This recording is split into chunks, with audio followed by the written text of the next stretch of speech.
on se retrouve pour un nouvel épisode de toujours la même série, Edson, sa première amie. Et aujourd'hui, on va parler d'un thème un petit peu plus spécial parce que je me suis rendu compte que tous les autres épisodes que j'avais faits étaient très positifs, en mode si vous faites ça, ça peut aller mieux, si vous faites ci ou ça, ça peut vous aider à avancer sur tel ou tel point, etc. Et en fait, je me suis dit qu'il y avait un point très important qu'on n'avait pas encore discuté sur ce podcast, qui était donc de confronter un petit peu sa santé mentale et de par exemple aller voir un psy. Et donc c'est ce dont on va traiter aujourd'hui et je suis en compagnie de la superstar, la super bestie Emma. Et je vais la laisser se présenter à vous. Du coup, moi, c'est Emma. J'ai fait une licence de psychologie et je suis globalement toujours super intéressée et passionnée par tout ce qui concerne la psychologie et la santé mentale. Voilà. Et tu peux nous dire un peu tes centres d'intérêt ou un peu trucs comme ça pour qu'on en sache un peu plus sur toi.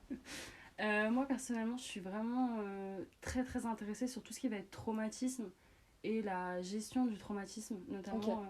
Tout ce qui va être le public de personnes traumatisées ou par exemple là actuellement je travaille avec des femmes victimes de violences conjugales. En soi j'aimerais beaucoup faire tout ce qui va être victime de violences, l'enfance, peut-être plus tard genre les victimes d'attentats et tout, enfin vraiment quand il y a du stress post-traumatique ça m'intéresse énormément, juste de savoir genre comment le cerveau il gère ça, genre un traumatisme. Et voilà, globalement c'est ça mon centre d'intérêt, c'est comment gérer un traumatisme, genre comment ton cerveau il gère ça. Pour rentrer directement dans le vif du sujet, moi du coup, comme tu es ici, je voulais te demander si du coup tu voyais un psy ou pas. Moi j'en vois un, là actuellement ça va faire à peu près... Oula, ça va faire peut-être 2 ans que je le vois, mais vu que je le vois pas de manière régulière, j'ai pas l'impression que ça fasse 2 ans. Et j'en avais vu un en terminale, donc il y a 4 ans, mais il m'avait pas correspondu, je pense que c'est ça qu'on dit. Correspondu, ouais. Ouais. Il m'avait pas correspondu et du coup j'avais un peu arrêté la thérapie à cause de ça, parce que j'étais en mode ça fonctionne pas pour moi au final, alors que j'étais déjà partie pour faire de la psycho dans tous les cas, donc voilà. Et ouais, mais en plus je voulais parler de ça, du fait que par exemple, c'est pas forcément le premier psy que tu vas avoir qui va forcément te correspondre. Parce que j'ai entendu plein de gens qui disaient non, ce psy n'a pas plu, mais on s'est pas bien entendu, ou ça a pas collé, ou je sais pas. Et parce que pareil que toi, avant j'avais une autre psy. Et pareil, au bout d'un moment, je fais, mais en fait, j'ai pas l'impression que ça m'aide plus que ça parce que en fait, je ressens pas l'envie de lui raconter des choses parce qu'il n'y a pas forcément de relation qui s'est créée entre nous et tout. Et du coup, toi, avec ton psy actuel, tu sens vraiment que genre, ça match en quelque sorte. Ouais, en fait, moi j'ai fait, je pense, on va dire l'erreur, mais c'est un peu ce qui arrive à tout le monde. C'est que globalement, un psy, c'est comme un docteur ou comme un avocat. En fait, c'est vraiment une personne qui doit être adaptée à soi-même et c'est pas grave s'il correspond pas au premier abord. Moi, je sais que par exemple, pour premier psy, le problème de la psychologie, c'est qu'il y a beaucoup de courants théoriques et quand on les connaît pas forcément, on peut vite se perdre. Et par exemple, moi, c'est ça qui faisait que ça matchait pas avec mon premier psy. C'est juste que pour faire en gros, lui était plus du côté psychanalyse, ce qui fait qu'il parlait très peu pendant les séances. Et en fait, moi, je venais juste m'asseoir dans un vraiment le canapé psychanalyse genre en cuir. Attends, t'es vraiment dans un canapé dans tes rendez-vous psy, toi? Moi, là, le mien, il a un canapé, mais genre... ouais, moi, je suis pépère, moi. Moi, j'ai jamais vu de canapé. Ah, moi, j'ai eu des canapés à chaque fois. Mais genre en mode... ça, je l'ai plus après avec mes études. C'est comment le... Ça, c'est vraiment côté thérapeute, du coup. Comment lui, il décide de mettre la distance entre son patient ou pas. Et par exemple, mon premier psy, ça peut être un truc un peu à la con. Il était derrière un bureau. Oui. Et ce qui fait que ça... En fait, c'était un mec assis derrière un bureau qui parlait quasiment pas. Et je finissais par y aller, genre, complètement stressée. Et vu qu'il était pas d'un courant de pensée que moi, je rejoins, en fait, il finissait par me donner des conseils que moi, je comprenais pas forcément. Et du coup, j'étais plus en mode, mais qu'est-ce qu'il me raconte? Genre, je pense pas du tout que ce qu'il dit ce soit vrai. Et là, mon nouveau psy, lui, il est dans une autre théorie. Il n'y a pas de bureau entre nous. Et ça ressemble vraiment plus à une discussion, en fait. J'y vais pour discuter. Ce qui fait que vraiment, de se mettre dans ce contexte-là, tu vas parler de choses difficiles, mais tu vas en discuter. Moi, je trouve que ça m'a beaucoup apaisé, genre. Et toi, du coup, tu vois un psychologue? Ouais. Ok. Et du coup, est-ce que tu peux nous parler un peu plus des courants psy, etc. Parce que j'avoue que tu m'en as parlé pour la première fois la semaine dernière, je sais plus quand. Et vraiment, je connaissais pas du tout. Je sais pas ce que c'est. Et du coup, tu peux expliquer un petit peu ou pas? Ouais, il n'y a aucun souci. Après, je pense, ce qui est... Enfin, comment dire?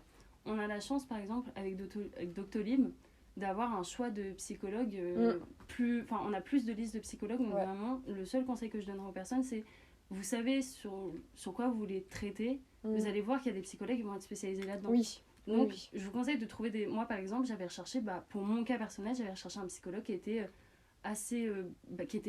formé sur les traumatismes. Ok. Et donc, en fait, globalement, il y a plusieurs courants de théorie. Il y a même plusieurs types de thérapie. C'est un gros micmac. Pour faire les théories, on va avoir la psychanalyse. Donc ça, c'est la théorie qui part de Freud. Il y a beaucoup de théoriciens ensuite, mais globalement, on part de Freud. C'est une sorte de théorie qui part du postulat que vraiment le patient il doit avancer, mais quasiment tout seul. Ce qui fait que, si vous allez voir... Alors, encore une fois, c'est beaucoup de distinctions dans l'indistinction. C'est ça qui est un peu chiant.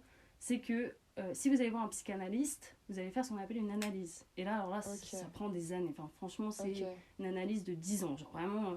Et donc, un psychanalyste, c'est énormément de travail où, en gros, c'est le patient qui parle et le psychanalyste, il dit, mais genre quasiment rien. Vraiment. Ouais, juste, il prend tout en note de tout ce qu'il dit. Il prend tout en note. Il analyse juste, du coup. Il analyse, ouais. Et puis, la psychanalyse, moi, je trouve, mais après, c'est des différents que tout le monde peut avoir sur ça. Moi, je trouve que la psychanalyse, c'est énormément sur le symbolisme, en fait. Ça va être énormément, tu me dis ça, du coup je vais faire une association avec ça. Et très souvent, on reste quand même un peu dans la théorie freudienne du rapport à la mère et tout. Enfin, voilà, c'est vite compliqué, sachant que globalement la théorie de Freud, même vis-à-vis des femmes, c'est déjà un peu compliqué.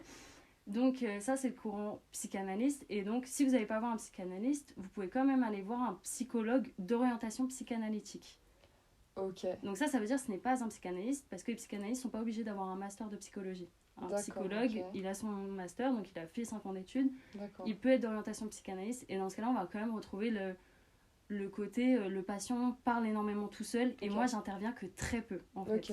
Et ça va être beaucoup de regards, d'analyse du comportement non verbal, énormément. Et ça va être vraiment... moi, on m'a appris qu'il y avait certains praticiens qui disaient rien, genre pendant toute une séance d'une heure. Et il y a même d'autres... ça peut être ça me stresse, hein. Moi, mon premier, du coup, il était d'orientation psychanalytique. Et mais moi, ça me mettait dans une angoisse, juste vraiment En fait, tu te fais observer, et puis eux, ils analysent même les silences. Ouais, non, mais c'est horrible. Voilà, moi, je disais rien, parce que genre, j'avais rien d'autre à dire, et t'as le mec qui te regarde, et t'es en mode... Mais tu veux pas te dire quelque chose, genre je t'en supplie, genre me dire peut-être que moi, j'ai l'impression que t'as mon père, mais c'est ça, genre j'étais là, mais gros, je te lâche un gros trauma et tu me dis rien, puis on se regarde genre dans les yeux. C'est horrible. Et c'est ces petits mouvements de tête, je te demande mais parle, genre je t'en supplie. Du coup, il y a d'autres thérapies qui sont modernisées. On entend énormément parler en ce moment de la TCC. C'est la thérapie comportementale et... Ah, c'est l'inverse, c'est... Ah, je sais plus. C'est cognitivo-comportemental. Oui, c'est ça. Alors elle, pour faire vraiment les grandes lignes, parce que c'est pareil, c'est un bloc, hein, c'est ça le problème de toutes les théories de psychologie. Globalement, la thérapie cognitivo-comportementale, elle va analyser genre un traumatisme, elle va analyser le traumatisme, mais elle va essayer de comprendre comment tu as appris à gérer ça avant, en fait. Et tout le côté, revenir travailler sur des comportements. Et genre travailler tout ça, en fait. Et pas juste, ce trauma-là est arrivé, ça va être ce trauma-là t'est arrivé, mais dans ton enfance, t'as appris à gérer ça comme ça. Et donc, c'est un petit peu plus vaste. Genre, je trouve ça pas mal. Et ça permet aussi de faire des travaux qui paraissent un petit peu plus, actuels, en fait. Genre, tu vas sortir d'une d'une séance et tu vas avoir des conseils pour gérer le truc. Et donc, en fait, t'as l'impression d'avoir du concret. Ce qui est le problème avec la psychologie et se lancer dans une thérapie, c'est que souvent, les résultats, ils n'arrivent pas le lendemain, en fait. Bien sûr. Et du coup, en fait, moi, c'est ce que je trouve avec la TCC qui est intéressant, c'est vraiment le côté... tu sors, tu comprends mieux tes comportements et donc tu peux plus pallier à ça. Donc ça, c'est super intéressant. Moi, si je peux dire un petit truc, du coup, je suis suivie en ce moment par une psychiatre et une psychothérapeute. Et ma psychothérapeute, avec elle, on fait des séances de MDR. Du coup, pour savoir mieux gérer l'après de certains traumatismes, etc. C'est un peu sous forme d'une espèce d'hypnose un peu spéciale. Et en fait, c'est tout ce que je voulais dire, mais c'est super bien. J'adore le MDR, c'est grand à dire. Non, j'adore pas ça, mais franchement, je me suis rendu compte que déjà, ça m'aidait beaucoup. En même temps, j'ai une psychothérapeute aussi un peu incroyable, je trouve. Genre vraiment, elle est d'une douceur incroyable. Et en fait, c'est tout ce que je voulais dire. Je voulais juste dire ça si tu connaissais le MDR. Ouais, bah ça, tu vois, par exemple, ça va pas être un courant théorique, ça va être un type de thérapie. Ok, ouais. Donc en fait, globalement, le MDR, oui, je connais. Et j'aimerais même, moi, me former à l'EMDR. D'accord. Juste pour finir sur le côté théorie, pour placer, parce que du coup, psychanalyse TCC, et il y a l'intégratif. D'accord. La psychologie intégrative. Ça, globalement, moi, je trouve que c'est, à mes yeux, un des meilleurs. Enfin, genre, ça fait vraiment intégratif TCC, juste en dessous. Okay. Parce que l'intégratif, c'est, on voit, genre, ton problème, on voit le côté cognitivo-comportemental, mais on voit aussi le côté neuropsychologique, en fait. Okay. Globalement, une dépression, c'est, bah, on se sent pas bien, on peut aller chercher d'où ça vient, mais physiologiquement, pardon, qu'est-ce que ça fait dans ton cerveau? Ça crée des problèmes hormonaux qui sont pas négligeables, en fait. Et je trouvais que c'était vraiment super intéressant parce que du coup, l'intégratif, ils vont peut-être plus vous conseiller de prendre des antidépresseurs, mais pas sur le côté on va pas discuter avec toi, on va pas chercher de problème, juste fous-toi sous Xanax. C'est plus du fait que bah, tes neurones, ils sont habitués à plus avoir de dopamine, donc l'hormone du coup du bonheur que tu n'as très très peu en dépression. Ils sont plus habitués à en recevoir, donc ils sont plus habitués à en donner. Donc en fait, c'est un cercle infini où c'est eux, ils vont plus aider là-dessus aussi à observer. Non, mais dans ton cerveau, ça se passe quand même comme ça parce qu'un trauma ou un trouble, ça a quand même des conséquences physiologiques que nous, on ne ressent pas. Quoi. Du coup, c'est les 3 grandes thérapies. Et le MDR, c'est 3 grandes théories, pardon. Et le MDR fait partie des thérapies qu'on dit courtes parce qu'il n'y a pas énormément de séances. Mais moi, je trouve que c'est incroyable. Genre.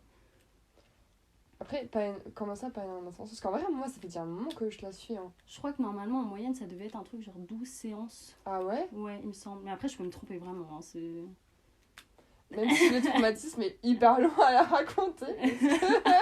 Après, c'est aussi tout le contexte de l'EMDR. Genre, nous, ils nous disaient en moyenne, mais après, forcément, ça s'adapte. Tout bon praticien va s'adapter à son patient. Et c'est ça que je trouve hyper intéressant avec les nouveaux psychologues, surtout.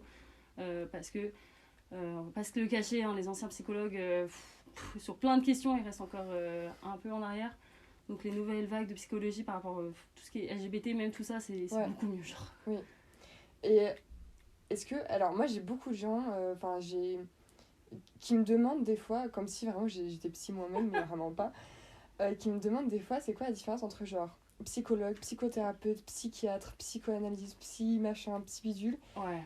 Et du coup, souvent, je donne une définition genre psychiatre, psychologue, genre que le psychiatre traite vraiment les maladies mentales, la santé mentale en général, et du coup peut donner des ordonnances, quoi que ce soit, des trucs comme ça.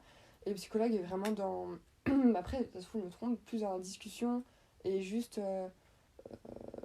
pas forcément dans l'analyse vraiment. Je sais pas. Du coup, toi, tu peux dire un peu ce que tu penses, la différence entre. Ah, mais franchement, alors, c'est vrai qu'il y en a pas mal. Ouais. Alors, un psychiatre, c'est un médecin. Oui. C'est quelqu'un qui va faire des études de médecine et une formation du coup de 3 ans. 3 ans, vraiment, encore une fois, je peux me tromper parce que j'aime pas les psychiatres. Voilà, on va se le dire. T'aimes pas les psychiatres? J'aime pas les psychiatres. Attends, pourquoi? Parce que justement, en fait, eux, sur l'aspect santé mentale, ils vont voir que le côté médicament. Il n'y a pas d'analyse qui est poussée en fait. Parce que moi, j'ai l'impression que vraiment, avec ma psychiatre, il y a vraiment une analyse et vraiment, elle est dans la discussion et dans le. Après, je sais pas, je trouve que j'ai des médecins incroyables perso, mais. Après, franchement, je me permets de faire une généralité sur les psychiatres. C'est que moi, j'ai eu beaucoup d'amis, surtout dans le cas de la transidentité, survenus chez le psychiatre et c'était genre catastrophique parce que ils se sentent pas écoutés, ils se sentent crachés dessus. Enfin, moi, je sais qu'en tout cas, un psychiatre, ça reste un médecin qui a une formation quand même dans la santé mentale et que il va pouvoir faire une ordonnance. Oui. C'est lui qui prescrit tous les médicaments, un psychologue peut pas le faire. Après, forcément, un psychologue peut dire, écoute, là, il faudrait que tu ailles voir un psychiatre pour qu'il te fasse une ordonnance. Oui. Il peut envoyer faire quelqu'un d'autre, mais lui, il peut pas... Et puis, les psychologues, normalement, c'est un truc qu'on nous apprend pas mal. C'est vraiment, c'est un métier qui est pluridisciplinaire. C'est-à-dire que tu dois apprendre à connaître tes limites et donc tu dois réorienter les gens si tu ne peux pas les aider ou quoi. Ouais. Surtout vers, du coup, les psychiatres, quand on se rend compte que c'est trop compliqué à gérer qu'en thérapie, ou c'est pas possible. Un psychologue, du coup, c'est quelqu'un qui va avoir suivi, en France en tout cas, c'est quelqu'un qui va avoir suivi une licence de psychologie et un master de psychologie. Et il a obtenu le titre de psychologue. Donc là, ensuite, c'est pareil, c'est plein de formations à des théories ou des thérapies. Il y en a qui vont spécialiser dans l'enfance, d'autres... Enfin, c'est vraiment... Tu fais ce que tu veux, c'est assez vaste, justement, comme domaine. Un psychothérapeute, c'est quelqu'un qui n'a pas forcément besoin d'un diplôme de psychologie. Ok.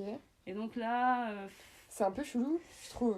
toujours à prendre avec des pincettes parce qu'il y en Ouais. a qui malheureusement sont des charlatans et qui se retrouvent à être de très mauvais accompagnateurs pour des gens qui sont en détresse, on va pas se mentir. Donc un psychothérapeute, il me semble qu'il n'a pas besoin de... Attends, ça je vais quand même vérifier parce que j'ai pas envie de dire de la merde aux gens et genre de niquer genre peut-être le boulot de genre 140 000 personnes. Attends, en même temps, du coup, il y a une différence. Oui. Du coup, il y a une différence. Du coup, il y a une différence entre... En fait, un psychothérapeute, c'est quelqu'un qui peut faire une thérapie. Oui. Donc, un psychanalyste, c'est un psychologue. Ok. Voilà. Genre, globalement, c'est quelqu'un qui peut faire une thérapie. Donc, le psychanalyste, par contre, ça va être quelqu'un qui va être centré sur la théorie psychanalytique qui découle de Freud. De base, c'est Freud qui a tout lancé. Ah ouais, il y en a eu plein d'autres, vraiment trop d'autres. Mais...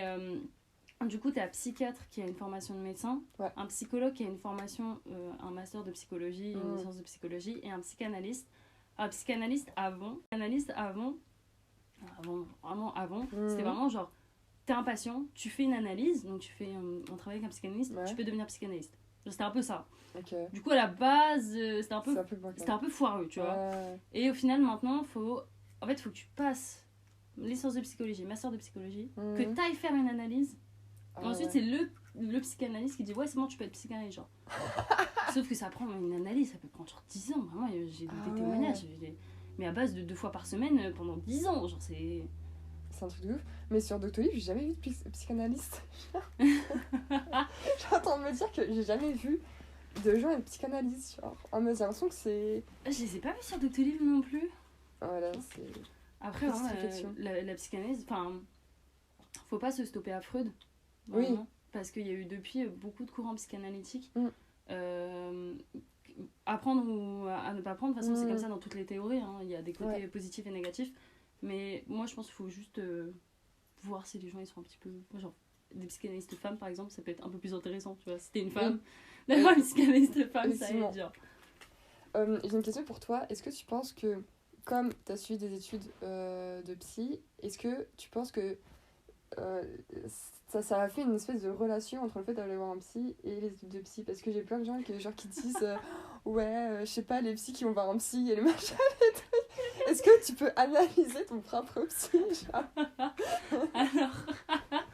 Alors c'est super drôle parce que pour le coup il s'est un peu créé dans ma relation avec mon psy ce truc là du fait que j'étais en licence de psychologie. Et donc j'étais passionnée par la psy et que je voulais devenir psychologue dans tous les cas. Et donc c'était super intéressant parce que déjà moi j'ai eu cette chance de réussir à faire ce travail là et de ne pas aller en psychologie pour moi me sauver moi en fait. J'ai très vite compris et c'est un truc que j'ai à mes yeux plutôt bien réussi à gérer. Et du coup déjà c'est cool parce que tu peux arriver devant mon psy et j'étais en mode putain mais ce cours là c'était de la merde, ça m'a saoulée, et en mode mais oui je comprends grave parce qu'il a les mêmes cours. Et genre l'autre fois je lui disais j'aimerais bien faire un projet de mémoire sur les sectes. Il a rigolé, il a dit mais c'est mon projet de mémoire de première année. C'est incroyable. Et en fait ce qui est cool c'est qu'avec lui par exemple il va m'expliquer, je vais lui parler de quelque chose, il va m'expliquer comment moi je réagis, il va me dire bah tu vois ça dans la théorie c'est plus machin, et en fait il m'explique par rapport à quelle théorie on peut me relier, tu vois, et j'étais en mode waouh c'est trop bien, genre. C'est super intéressant pour de vrai je trouve, hein. Et du coup ça crée une vraie relation parce qu'à un moment je crois qu'il m'avait sorti un truc sans trop rentrer dans ma vie personnelle, je crois qu'il m'avait sorti un truc mais genre de la base de la psychologie, enfin de la base de la psychanalyse où il était en mode mais c'est pas lié à ta mère ça, et j'étais en mode alors par contre et moi j'étais assise en le pointant du doigt, je lui ai dit alors par contre on va pas se lancer là-dedans, c'est hors de question que cette théorie s'appliquait à ma pomme, genre vraiment. Et il était mort de rire, je lui ai dit non mais moi je me laisse pas avoir par ça, c'est hors de question que ce soit lié à ma mère et tout. Et du coup je l'analyse pas trop, même si maintenant avec mon travail je me suis déjà retrouvée à lui parler de situations qui sont pour moi super random, et lui il est en mode non mais ça va, genre je peux pas choquer mon psy, enfin c'est quoi ce délire, le monde s'inverse, tu vois. Donc j'ai eu un peu, la dernière fois je me rappelle j'étais en séance, j'étais un peu en mode putain le pauvre, peut-être je le choque et tout, alors bah non en gros c'est son boulot. Attends mais ça vient juste de me rappeler qu'une fois ma psychiatre elle a failli chialer devant moi, j'avais dit un truc et je sais plus ce que je lui avais dit, mais vraiment elle avait les larmes aux yeux et tout, je suis en mode mais tranquille ça va tu vois, genre, je vais bien, enfin presque, mais t'inquiète tu vois.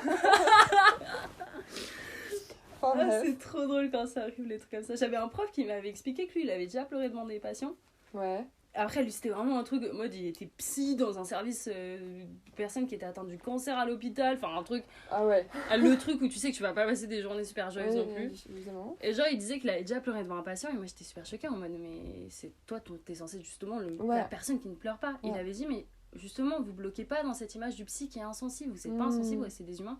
Au contraire, moi, si je me suis déjà retrouvée à pleurer devant des patients, je leur dis, c'est parce que vraiment ça m'a ému ce que vous avez dit. Et j'étais en mode, ouais, c'est une façon de le voir, c'est super intéressant, ça réduit un peu, je trouve, la distance qu'on peut mettre parfois.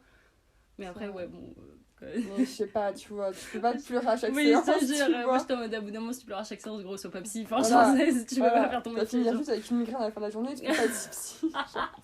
C'est tout. Et j'enchaîne sur d'autres questions que je voulais te poser. Est-ce que pour toi, genre, ça a vraiment une grosse importance d'aller voir un psy? C'est une grosse question. Moi, de ma vision du psy en général, c'est que tu peux aller le voir pour, entre guillemets, tout et rien. Oui. Tu peux aller le voir si t'as un gros traumatisme. Ouais. Tu peux aller le voir si t'as un truc qui t'a touché il y a 10 ans. Tout comme tu peux aller le voir parce qu'il y a un examen qui te stresse trop. Oui, voilà, tu peux vraiment aller pour tout. Pour moi, il n'y a pas de pression à se mettre. Après, faut savoir comment dire, s'analyser, tu vois, soi-même. Moi, je sais que j'ai eu des moments où ma santé mentale, c'était catastrophique, ça allait pas bien. Et même si je passais beaucoup de temps à réfléchir, je me suis dit, là, ma pensée, elle a une barrière, en fait. Je peux pas aller plus loin. Et du coup, je me suis dit, moi, je vais aller voir un psy. Et c'est vrai que moi, mon psy, il va pas me donner des conseils révolutionnaires. Il va juste me dire... Il va juste être là. Il va être là et puis il va te montrer, genre, un autre point de vue. Tu le vois comme ça, mais essaye de le voir autrement. Et moi, justement, juste parfois de me dire, mais voilà autrement, ça m'a énormément aidé. Après, pour moi, faut pas se mettre la pression, justement, à se dire, faut que j'aille voir un psy, je vais pas bien, faut que j'aille voir un psy, parce que justement, ça peut bloquer la parole. Mais il faut savoir se dire au bout d'un moment, bah stop, là, j'arrive plus. Et moi, c'est ma vision, et je peux être un petit peu sévère par rapport à ça. Je considère que dans les troubles et dans les traumatismes, il y a quand même une sorte de responsabilité, où même si tu vas pas bien, à un moment, trop le dire aux autres sans aller chercher de l'aide professionnelle, je trouve que c'est pas... Enfin, tes potes sont pas formés, quoi. Tes potes peuvent être des super potes, peuvent t'écouter toute la nuit, ils sont pas formés. Et même eux, parfois, ils ont leur propre vie. Et de vivre avec quelqu'un qui va pas bien, mais qui ne cherche pas une aide derrière, psychologique ou autre, bah, ça peut être dur. Et moi, je trouve que c'est cette responsabilité-là, aussi par rapport à l'entourage, que je considère importante, genre. Bah, je suis totalement d'accord, genre... Enfin, je veux dire... Après, c'est évidemment, tes amis, ta famille, etc. peuvent être là pour t'aider. Enfin, c'est leur job, tu vois. Mais il faut pas faire les choses à ta place. Et à un moment ou à un autre, tu vois, il faut faire des démarches toi-même parce que ça peut mener à des choses, à des relations plus saines, à des enfin, je sais pas. Et moi, je sais que j'ai déjà, sincèrement, poussé des gens à aller voir des psys, enfin, presque à leur tenir la main en mode, si tu veux, je viens avec toi, genre. Mais ces personnes avaient trop peur, genre trop peur d'aller voir un psy, genre, et de confronter tous leurs mots, etc. Et même qui me disaient, mais comment ça se passe un premier rendez-vous psy et tout, on me posait plein de questions et tout. Et du coup, moi j'expliquais, du coup j'ai vu plein de fois plein de nouveaux psys, et du coup j'expliquais un peu tout ce qu'on m'a demandé, tout ce que machin, tout ce que bitule. Et bah, d'ailleurs, on va parler de ça. Toi, c'était comment ton premier rendez-vous psy? Est-ce que t'as flippé? Est-ce que t'es allé en mode YOLO, c'est la fête? Est-ce que... Mon tout premier rendez-vous psy, genre avec le premier que j'ai eu qui a pas fonctionné. Alors c'était... voilà, ça. C'était pas très drôle, mais franchement c'était drôle. J'y suis allée majoritairement parce que j'étais tombée en dépression. Et de cette dépression, j'avais commencé à avoir des crises d'angoisse. Et c'était un truc que j'avais jamais eu. Et genre quand ça m'est tombé sur le coin du pif, d'hyperventiler pendant 30 minutes, j'étais en mode... Mais comment je fais? Et puis surtout, si tu fais une crise d'angoisse, t'as l'impression que tu vas mourir à chaque seconde. J'ai regardé, il y a personne qui est mort d'une crise d'angoisse, mais dans le monde entier depuis genre... Toi aussi il y a personne qui peut mourir d'une crise d'angoisse, mais quand t'es dans le truc, t'es juste en mode bah mon cœur il va s'arrêter, ou alors j'ai pu trouver d'air, enfin bref. Et j'étais allée justement chez ce premier psy avec le putain de bureau, le mec qui te regarde et qui parle pas. J'ai tapé une crise d'angoisse en première séance. Oh, je vous jure, j'étais le mode... Et le pire, c'est ceux qui ont fait des crises d'angoisse, ils vont comprendre. C'est pas celles qui se voient. Tu sais, c'est vraiment celles où t'es genre. Moi, j'étais dans ma tête en mode. T'es en train de mourir et t'es en tétanie. Mais oui, merci. Et j'étais là en mode. Mais je respire pas en fait. Mais le mec voit pas que je respire pas. Et j'étais en mode. Et là, c'était horrible. Genre, première séance. Mon dieu. Pitié. Et j'étais là en mode. Je respire pas. Oh, pitié. Et tu sais, j'étais là en train de caler des voix. C'était compliqué. Vraiment, la première séance, c'était compliqué. En plus, des trucs horribles. Je me rappelle très bien. J'étais revenue. ça faisait peut-être genre une journée que je me sentais mieux, je m'étais mangé une gastro juste avant. Et du coup, j'étais sur le canapé, mi-crise d'angoisse, mi-j'ai envie de beuge. C'était cauchemardesque parce que tu sais, avec le stress en plus, cauchemardesque. Vraiment, la première séance, elle était Mais attends, tu l'as vu combien de fois? Je l'ai vu. Il coûtait cher, on va pas se mentir. C'est ça le problème aussi avec la psychologie. Hein. Il coûtait cher. J'ai dû le voir une fois par mois jusqu'en juillet. De février à juillet. Une fois par mois environ. Ah ça, tu l'avais quand même vu plusieurs fois. Ouais, je l'ai quand même vu. Moi, je me suis surtout dit... Putain, j'y serais jamais retournée. J'aurais tapé une crise d'angoisse devant lui. J'aurais fait crise d'angoisse, rien que d'y penser, y retourner, genre. Bah, en fait, moi, j'y suis retournée parce que c'est ma mère qui me l'avait trouvé. En fait, ma mère m'avait dit, écoute, là... Parce que moi, je lui ai demandé d'aller voir un psy. Et c'est elle qui me l'avait trouvé. J'avais même pas pensé à regarder. Donc, c'est elle qui me l'avait dit, bah, tu vas aller voir lui. Et en fait, moi, j'étais juste ressortie en mode... J'en ai marre de faire des crises d'angoisse, genre c'est grave relou, genre logique. Pas ouf. Et du coup, j'ai été retournée, mais ouais. Mais c'est normal d'être angoissée, c'est normal de penser que ça va mal se passer, c'est extrêmement normal. La plupart du temps, les premières séances, et je vous jure, vraiment, je vous le dis pas côté patient, je vous le dis côté on m'a appris à. La plupart du temps, en fait, c'est la première heure où on va juste. Vous allez apprendre à connaître votre psychologue ou votre thérapeute, peu importe, où il va juste être en mode. Qu'est-ce que tu fais dans la vie? Qu'est-ce qui t'amène là? Parce que il y a aussi une histoire de demande. Est-ce que c'est toi qui viens parce que tu as besoin ou est-ce que c'est ta famille qui te pousse à venir, ton travail, la justice pourquoi t'es là dans mon bureau en gros? De quoi t'aimerais parler? Il y a des gens qui vont dire moi je sais pas de quoi parler. C'est son boulot en fait. C'est normal de pas arriver avec un petit PowerPoint de j'ai envie de parler de ça, puis c'est passé ça quand j'avais 10 ans. C'est le boulot du psy. Et souvent, si vous trouvez un psychologue qui vous convient, il va vous parler, vous poser des questions et vous allez vous rendre compte que moi en tout cas si ça m'arrive tu débiles pendant une heure et après tu sors t'es en mode putain ça fait 1 heure que je parle genre. Vraiment genre moi je me souviens vraiment mon premier rendez-vous genre j'avais une psychologue au lycée mais bon je l'ai pas vue pendant très longtemps et du coup mon premier rendez-vous avec ma psychiatre du coup j'étais dans une relation à ce moment-là pas dans une relation à ce moment-là qui m'a fait replonger tout droit en dépression. Et vraiment ça n'allait pas du tout, j'avais perdu beaucoup d'amis, beaucoup de familles, bref voilà, j'ai dû retourner voir quelqu'un. Et donc en plus je faisais énormément de crises d'angoisse, vraiment j'enchaînais les crises d'angoisse à ce moment là, c'était horrible, des crises de tétanie, bref. Et du coup j'allais chercher, je me souviens je crois que j'avais déjà expliqué sur Doctolib etc, une femme et tout, parce que vraiment les hommes j'étais en mode non pitié, genre je veux une femme.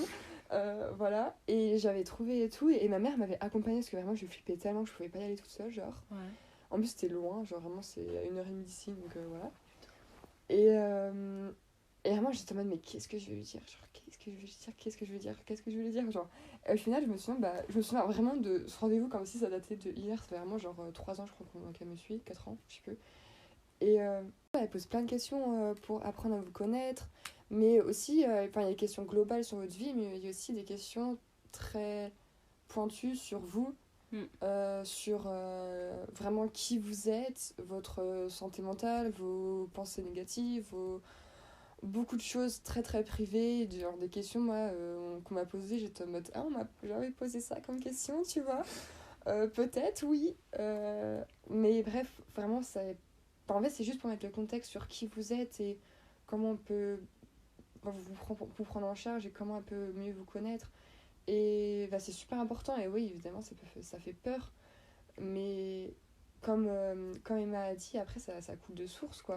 Comme moi, maintenant, ma psy, je vais la voir, j'ai l'impression que c'est ma pote. Je suis là en mode, je suis trop contente de venir et tout. On est d'accord. Genre, vraiment. C'est ça qui est positif, en fait. Mais vraiment. Quand tu trouves la bonne personne à qui parler, moi, j'y vais sans stress maintenant. Même s'il m'arrive un truc galère, je suis vraiment... Bon, moi, je vais aller déverser. Genre, je vais pas aller parler d'un trauma, je vais aller raconter. Et je vais raconter plus dans le côté... Putain, ça m'est arrivé, ça me saoule. C'est trop bien. Et juste dire vraiment les choses, clairement, genre, vraiment... Et moi, je sais vraiment, quand je sors de mes rendez-vous psy, je suis là en mode, putain, c'était trop bien, je suis trop contente de la voir et tout. Elles sont trop fortes et tout. Vraiment, je suis là en mode... Mais je les aime, genre, pitié. Je vais écrire des lettres d'amour à mes psys. Vraiment, je les aime trop. Vraiment, je les aime trop. Après, surtout le premier rendez-vous, le psy, il est aussi, il doit être en capacité d'estimer est-ce qu'il va pouvoir aider la personne qui vient et s'il y a un risque. Enfin, je prends le cas le plus global, le patient suicidaire. Le premier rendez-vous, il va être assez hardcore pour quelqu'un qui a des pensées suicidaires. Le psychologue doit juste s'assurer en face qu'il n'y aura pas de passage à l'acte. Voilà. C'est ça. Et Et ça va être des questions qui vont être très personnelles, mais en même temps, ils sont dans le non-jugement. Vraiment, vous pouvez dire ce que vous voulez. Oui. Attention hein, aux agresseurs et tout. Voilà. Attention, hein, la loi est quand même au-dessus de nos pommes. Mais globalement, vous pouvez tout dire. Genre, vraiment, le mec s'en fout. Enfin, c'est son taf. Genre, c'est ça qui est super intéressant. Et moi, je sais que quand je sors d'une séance avec mon psy, genre pendant 2 heures, je cogite. Mais après, pendant une semaine, genre, je me sens trop bien. Genre. Ah ouais, tu cogites après tes rendez-vous? Ouais, mais c'est parce que lui, il met des frères. Laisse tomber, il met des petits. Ah, mais il met des petits coups là. Coup de pression là. Tu sais, genre en mode, mais c'était pas ça en fait. Et tu te prends une petite béquille en mode, le bâtard, vas-y. Tu sais, j'y pense, genre. Mais c'est vraiment trop bien. Et moi, je voulais dire un truc aussi. Du coup, comme t'as été suivie de base pour dépression, etc., du coup, quand t'es suivie par un psychologue, t'as jamais été sous traitement quelconque, genre? Non, j'ai jamais été sous traitement parce qu'en même temps, quand j'ai fait. Alors, la dépression pour laquelle je suis allée voir un psy, c'était ma 2e. Ok. En vrai, de vrai, c'était rien comparé à la première. Genre, vraiment, avec du recul, j'étais là en mode. C'était minime. Ouais. J'ai eu la chance de pas être sous traitement pour ma dépression. Okay. Après, moi, je sais que dans mon parcours de vie, moi, j'étais vraiment anti-psy. Mais genre, même quand je voulais devenir psychologue, j'étais en mode, tu me parles d'un psy, mais je te ris à la gueule. Et je suis en mode, mais jamais de ma vie, j'irai voir quelqu'un. Et je voulais devenir psy, hein. Mais il fallait voir, tu me disais d'aller voir un psy. Ouais, bon. Ça n'a pas trop de sens. La meuf a une santé mentale qui était bancale. On va pas lui reprocher d'avoir même pas de logique, tu vois. Totalement anti-psy. Et ensuite, quand je me suis dit, bon, j'en ai marre d'être en dépression, j'en ai marre de genre pas respirer et tout, de faire des crises d'angoisse, faut que j'y aille. Après, j'étais en mode, il est absolument hors de question. Et vraiment, mais j'étais catégorique, genre, hors de question que moi je me soigne grâce à des médicaments, c'est mort et tout, machin. Sauf que depuis, j'ai maturé en fait. Et que globalement, alors moi j'ai eu la chance de pas en avoir besoin parce que c'est la chance dans le sens, les effets secondaires sont parfois super relous, de ce que j'en ai compris. Mais moi, il y avait un psy qui m'avait expliqué ça super simplement, qui m'avait dit, mais regarde, quelqu'un qui a le diabète, tu vas pas lui dire de pas prendre ses médicaments. Une dépression, c'est pareil. Genre, ça crée des. Comme on en parlait un petit peu au début, ton cerveau, il a des carences en certaines hormones. La dopamine, c'est compliqué. Juste, c'est là pour refoutre ça un petit peu. C'est comme l'insuline pour quelqu'un qui a du diabète, tu vois. Et de voir les médicaments comme ça, moi, perso, je sais qu'après, si j'ai besoin d'être sous antidépresseur, je le serai. Je sais que maintenant, j'ai été diagnostiquée avec un trouble anxieux généralisé. Ce qui fait que je pourrais potentiellement être sous anti-anxiolytique. Toi aussi. Stop. Non, mais j'ai un trouble. Comment on m'a dit maniaco, anxio, dépression. Oula, mais oula. Oui, bon, désolée. Tout DSM, laisse tomber quoi. Non, mais moi, tu vois, par exemple, je pourrais être sous anti-anxiolytique. Mais je crois que juste là, mon psy, je pense que si je lui demande, c'est pour le moment, et je pense qu'il doit voir que ça va. Ouais. Et que moi, j'ai pas trop envie de prendre des anti-anxiolytiques juste parce qu'à ce qui paraît, ça te fatigue de ouf. Alors, tu veux que je te parle un peu de mon expérience personnelle? Parce que j'ai déjà parlé de ça, j'ai déjà été suivie par beaucoup de médicaments. Beaucoup de médicaments. Il y en a beaucoup qui m'ont suivie dans ma vie. Donc, moi, il faut savoir déjà que la toute première fois où j'ai voulu aller voir le psychiatre, je lui ai dit que je faisais des crises d'angoisse. En fait, j'en faisais à hauteur de 5 ou 6 par jour, tu vois. Oh putain, ouais. Donc, j'étais invivable. Et il m'avait mis sous Xanax. C'était le moment où j'étais à la fac. Tout début, c'était vraiment juste après le lycée. Et j'allais à la fac sous Xanax tous les jours. Hein. Okay. Et alors moi, il faut savoir que j'étais vraiment def tous les jours, du coup, sous Xanax, genre vraiment. Ça m'a suivi pendant peut-être genre 6 mois. Et après, donc, il s'est passé des choses qui ont fait du coup que j'ai dû être suivie par un psychiatre. Et on m'a mis directement sous antidépresseur. Je sais pas si tu sais, mais du coup, moi, ça fait genre 3 ans que je suis sous antidépresseur là. Et au début, ça me fatiguait énormément. Vraiment. Mais et j'ai fait l'erreur. Ça, c'est une erreur qu'il faut absolument pas faire. Tu vois, quand je me disais, ouais, je suis une fille un peu trop indépendante et tout, tu vois, je peux arrêter quand je veux les trucs et tout, tu vois.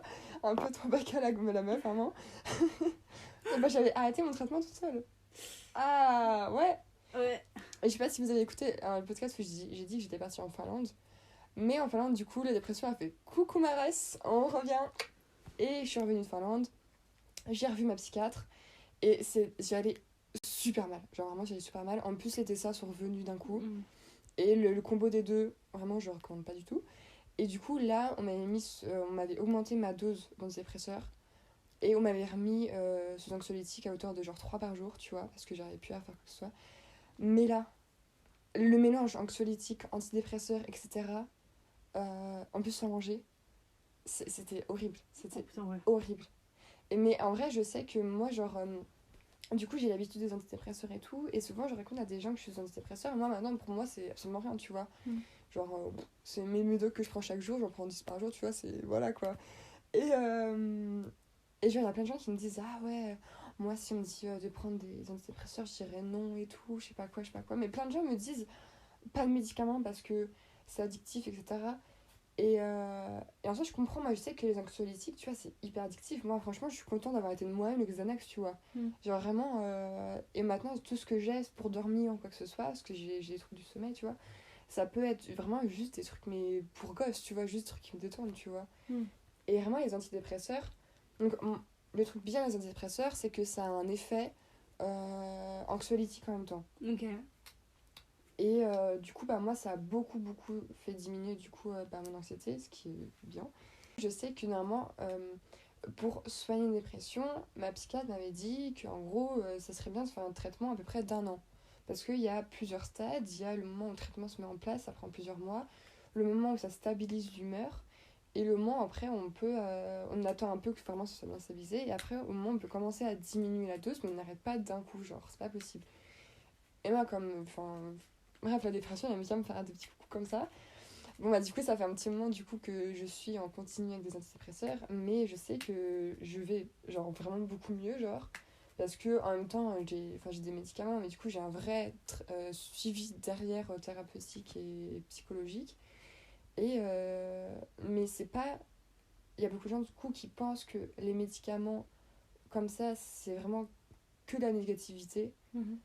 Alors que, comme tu as dit, genre, c'est une maladie et ça a vraiment un impact réel, genre. C'est vraiment les neurotransmetteurs, du coup, ils refont, ok, on va revivre un petit peu, tu vois, et coucou, genre.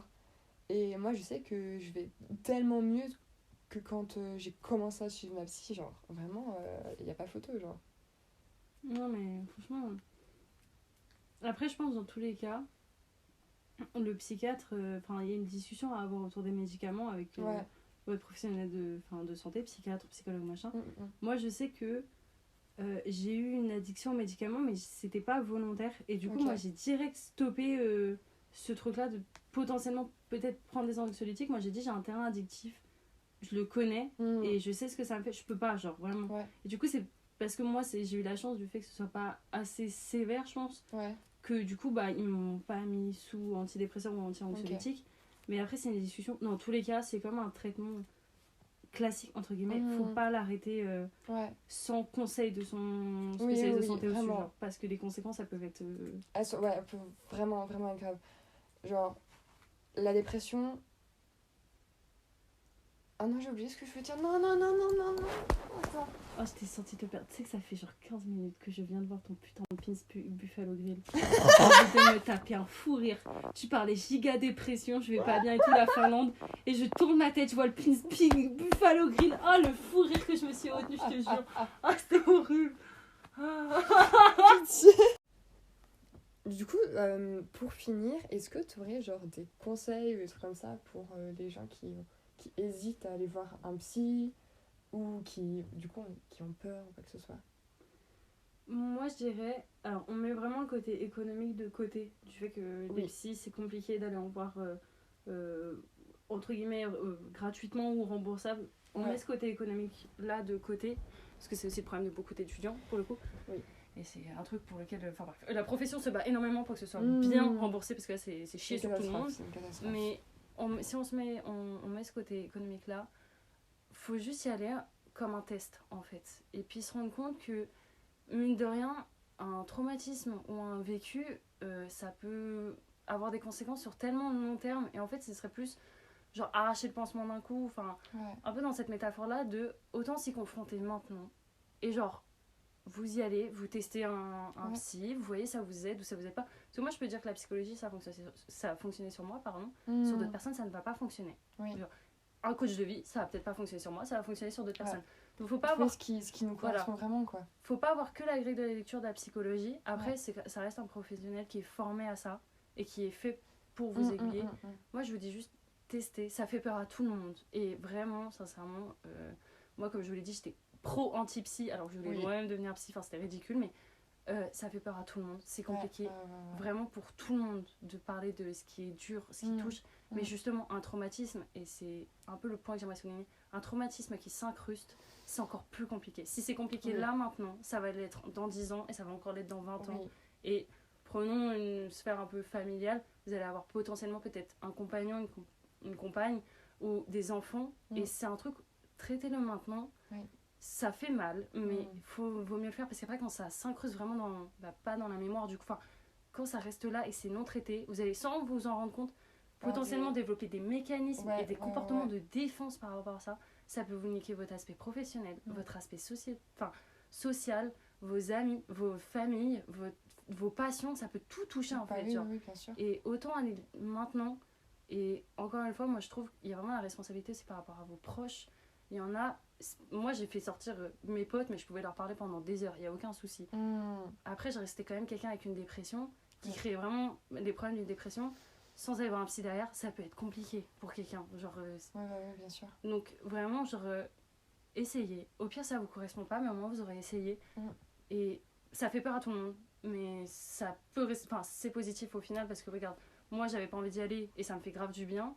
Et toi, t'avais pas trop envie d'y aller non plus. Au final, t'as quand même été voir un psychiatre et un psy, t'as été sous médicaments, chose que tu ne voulais pas de base, et au final, la conclusion. Je suis en thérapie pour mes traumas maintenant. Voilà, et au final, la conclusion, c'est dur au début, mais ça va mieux maintenant. Bah oui. Genre, nous, on en parle en mode, c'est une discussion, on a hâte d'aller voir chez notre psy, alors que pourtant, putain, tu me prenais il y a 3 ans. La semaine prochaine, tu truc. Faut que je prenne rendez-vous. Mais tu vois, genre, tu me prenais il y a 3 ans, mais moi, tu me prenais au début du lycée. On parle callback comme ça. Je parle callback pour que j'y aille chez les psy. Mais au final, bah, vraiment, prenez soin de votre santé mentale.